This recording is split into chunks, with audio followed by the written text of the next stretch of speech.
नेहा, गोवा का मौसम मिजाज क्या इस वक्त बयां कर रहा है, क्योंकि शाम के समय समंदर तो सभी को आकर्षित करता है। इस बार की तस्वीर वहां की क्या रहने वाली है? कौन से मुद्दे हैं जिनको ध्यान में रखकर गोवा के वोटर वोटिंग के लिए पहुंच रहे हैं?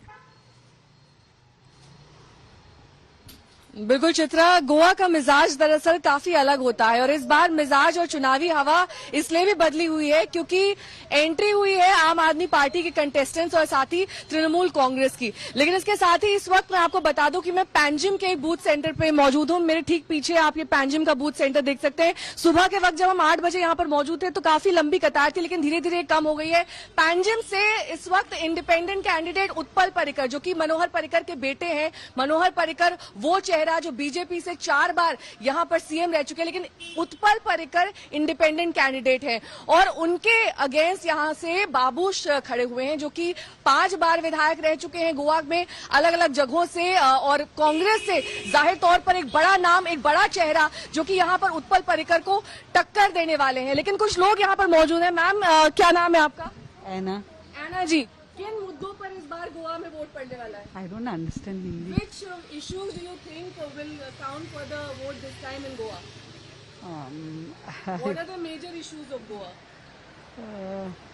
I think there's a lot of development going on, but they should save the environment.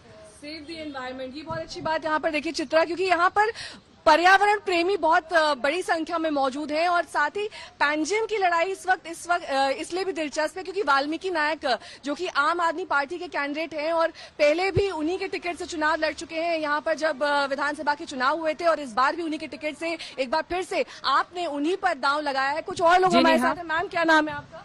Maria. Maria जी, यहाँ के क्या इश्यूज हैं गोवा के जिनके आधार पर वोट होगा? What are the issues of Goa? काय होगा? ये दरअसल यहाँ के लोग जो हैं वो उत्पल पर्रिकर को एक बड़े नाम, एक बड़े चेहरे के तौर पर इसलिए जानते हैं क्योंकि वो मनोहर पर्रिकर के बेटे हैं।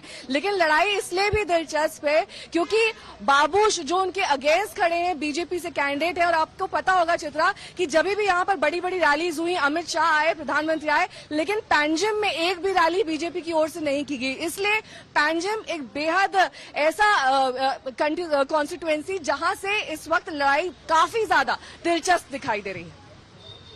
ठीक है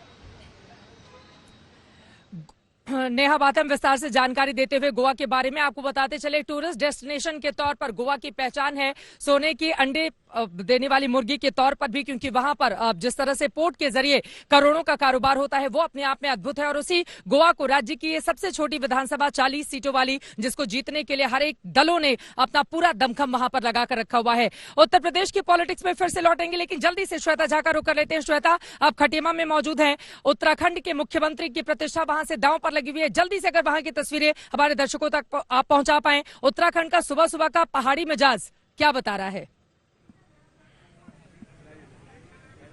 बिल्कुल चित्रा, आपको बता दूं कि खटीमा में मौजूद हूं। जैसा आपने बताया, खुद पुष्कर सिंह धामी यहाँ से 2 बार के विधायक रह चुके हैं और पहली बार ऐसा हो रहा है कि मुख्यमंत्री बनते हुए वो यहाँ पर वोट डाल रहे हैं। और धूप खिली हुई है और बहुत ही हमने उम्मीद की थी, हमें लग रहा था बहुत ठंड होगी, लेकिन इतनी भी ठंड नहीं है, दिल्ली से ज्यादा ठंड नहीं है। चलिए आपको बूथ की तस्वीरें दिखा देते हैं हम। यहाँ पर देखिए लंबी लंबी कतारें लगी हुई है और लगातार अलग अलग रोज है। यहाँ पर पुलिस की अच्छी खासी तैनाती आपको दिख जाएगी। कमांडोज भी यहाँ पर है, पुलिस भी यहाँ पर, लोकल पुलिस भी तैनात है ताकि किसी को कोई परेशानी ना हो। देखिए कई सारे यहाँ ब्लॉक बनाए गए हैं ताकि महिलाओं और पुरुषों के अलग अलग लाइन लगाए जा सके और यहाँ पर आसानी से ये लोग वोट दे सके।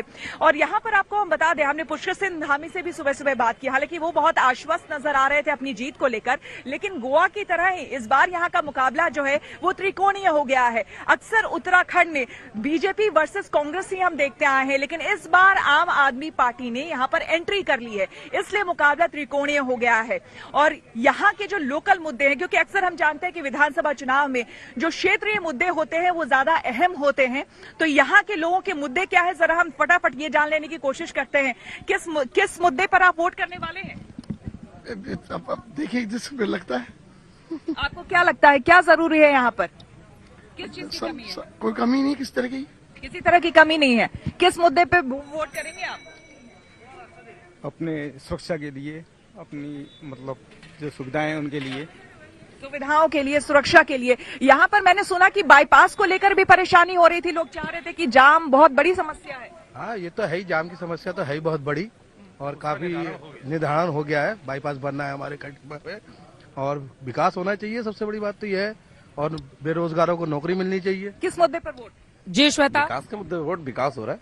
देखिए यहाँ पर बुजुर्ग भी आ रहे हैं। माता जी का क्या उम्र है, अगर आप श्वेता झा मेरी सहयोगी आपको जानकारी 90 देते हुए, खटीमा यकीनन मुख्यमंत्री को कांटो भरा ताज बीजेपी की ओर से पहनाया गया और अब उनकी प्रतिष्ठा वहां से दांव पर है। युवा चेहरा पुष्कर सिंह धामी, उनके चेहरे की बदौलत बीजेपी इस पहाड़ी राज्य में क्या एक बार फिर से कमल खिला पाएगी?